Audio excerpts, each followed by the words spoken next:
welcome to the Secrets of Happily Ever After. We are just about a week into the new year, and I don't know about you, but I am not the kind who makes New Year's resolutions like right on New Year's Day. I feel like we're still with family, there's still a lot going on. I have to wait a little while until my kids go back to school and things start to wind down a little bit and I get back into my routine, and then I can really pay attention to what is it that I want to accomplish this year, which I believe is one of the most important parts of making New Year's resolutions, is going back over all of your experiences in the past year, figuring out what went well, what didn't go so well, what did you learn? And for me, I like to draw out what were some of those challenging moments of the past year that taught me something that I want to make sure that I bring into the new year. And for me this year, it was something very specific and very poignant that I felt like came up over and over and over again. So as I plan for the new year and all of the things that I want to accomplish and improve upon, I want to make sure that I really honor this lesson from 2023 and bring it with me into 2024 so that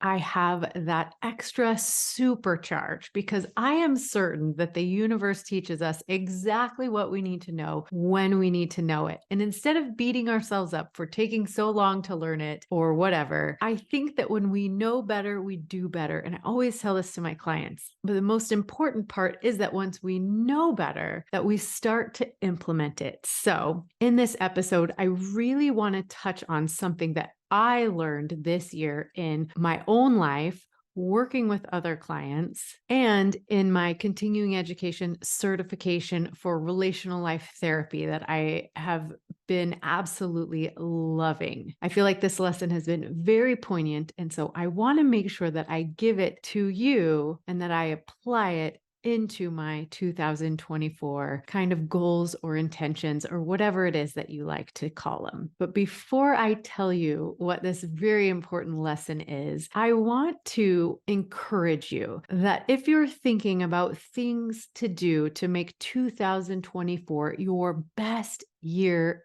ever, I want to encourage you to really make a commitment to put date nights on your calendar each and every week. I know that there's lots of marriage experts out there who have lots of different advice about how often and how to do date nights. But I think that one of the most important things that you can do as a couple to keep that fire alive, to keep working on the relational skills, and to keep the curiosity and fun available to you in your coupleship, I think you have to make the commitment to spend at least 3 hours with each other every single week. Now, of course, there's going to be extenuating circumstances or times when you're traveling or things that you can't quite make it look exactly the way you want to. But I think that no matter what, you can commit to spending 3 hours getting to know your partner better, doing things that you enjoy together, making memories. And so to help you in this process, I created a download, which is absolutely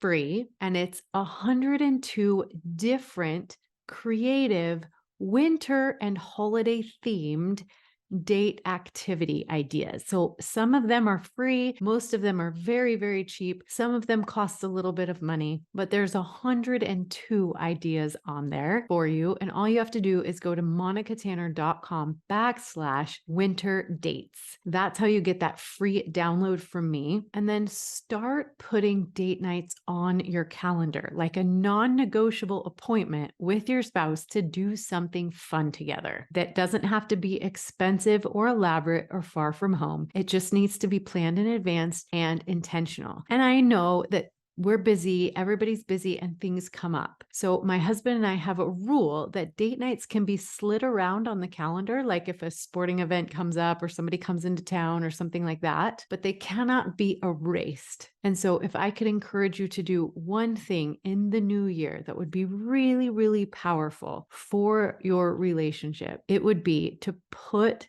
date nights on your calendar every single week. All right, enough of that. In today's episode, I want to talk about one of the lessons that stood out to me the most, which is this idea that many of us as humans have a hard time receiving the things that we want most. Now, let me explain. One of the things I think is so important that I teach couples is to always be asking for more of what you want. I think women in particular have a hard time doing this, but both men and women have a hard time asking for the things that they want in their relationship. A lot of us feel like our spouse, especially if we've been married for a long time, should just know the things that we want, should just know how to treat us or know the things that make us happy or light us up. When in reality, we are always changing, we're always growing, and the best way to get what it is that we want in our relationship is to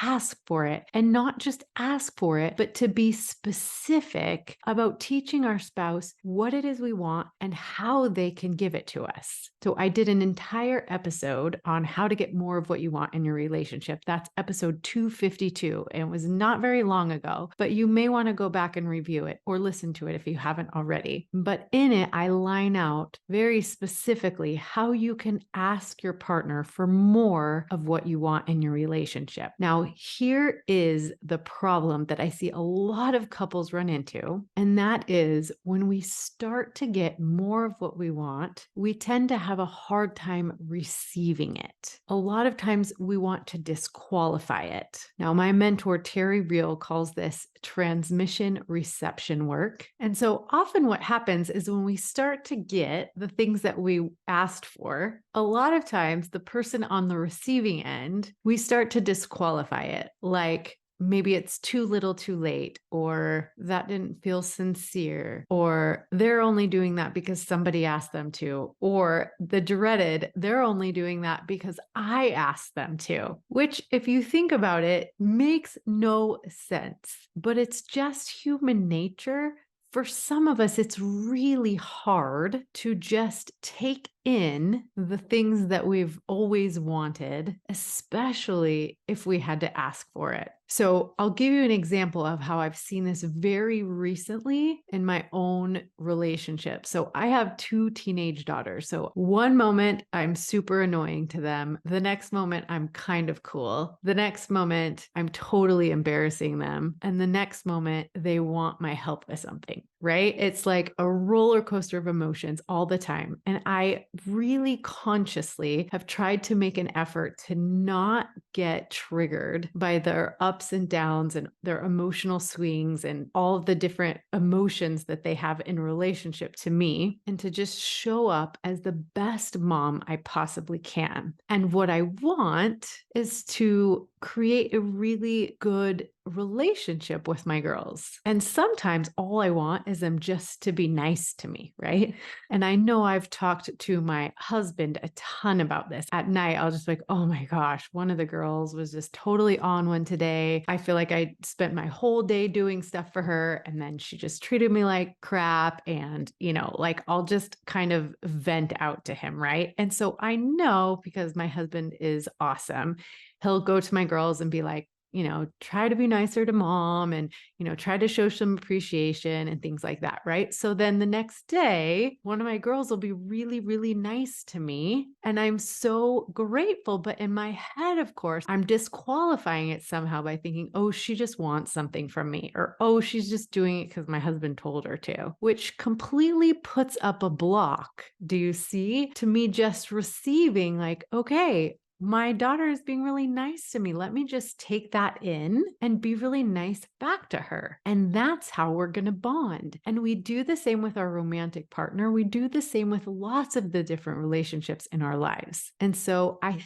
think that this one thing, this difficulty that we have oftentimes receiving the things that we want the most, blocks us from actually appreciating and enjoying it. And I like to ask my myself this when I'm thinking those thoughts. I don't try to resist them or make them go away if I think she's just doing this because she wants something from me. And I realize that I'm thinking that, or even my husband, right? My husband will do something really nice that I've asked him to do, and he totally does it. And what if I have the thought, he's just doing that because he wants to snuggle with me later, right? Now, what is actually the purpose of that thought? What is having that thought doing for me? Sometimes it's protecting me. Like, okay, I don't have to just feel gratitude and love for him because I've totally disqualified what he just did. Sometimes it's protecting me because if maybe that is the reality, then I don't have to feel bad about it, right? But the truth is if I asked him to do the thing and then he did the thing, the chances of him doing the thing again and again and again are much higher if I can take it in and just be grateful and reward him for doing the thing. Thank you so much. I noticed you did this thing and I really appreciate it. And I just love you, right? Even if he did the thing for the wrong reasons, who cares? He did the thing that I asked him to do. And how can I show more gratitude and encouragement for him to keep doing that thing that I really always wanted him to do, right? So that's the lesson. That's the lesson I've seen repeated in my own life. I've seen it in my clients' lives. As they get better at asking for what it is that they want, the difference between when they disqualify their partner's actions versus when they just open their heart, receive it with gratitude, and then show appreciation and reward their partner for doing exactly what they asked them to do. We can even turn this on ourselves. So here was the original thought I was having. As you're making your New Year's resolutions, as you're getting together with your partner and talking about maybe some shared goals or a shared vision you might have, maybe you're giving each other some feedback, remember that as your partner starts to do more of what you want them to do, even if you had to ask them to do it, which in my view is the best, you ask them to do it and then they start to do it, that's awesome. Instead of disqualifying it, take it in. Same thing for when you come through for yourself. When you hit that awesome weight goal or exercising goal or studying goal, or you go on your first few dates, instead of disqualifying, make sure you open your heart, celebrate your victories, fully receive the thing it is that you wanted, and then reward yourself or your partner or your children for doing exactly what it was that you were hoping that they would do. All right, so that's it for today's episode. It's just this little lesson, but I've learned it in such a big way. And I hope to bring it to your awareness, that ability to receive the goodness, to receive the efforts of those around you, to really come through for you without disqualifying it, showing more appreciation and love, and rewarding their efforts. So it is my sincere hope that you're feeling hopeful that this next year has so many remarkable things in store for you and for your spouse. And I'll see you next week, same time, same place. And until then, happy marriaging. To learn more ways to deepen your intimacy and strengthen your relationship, make sure you watch this video next.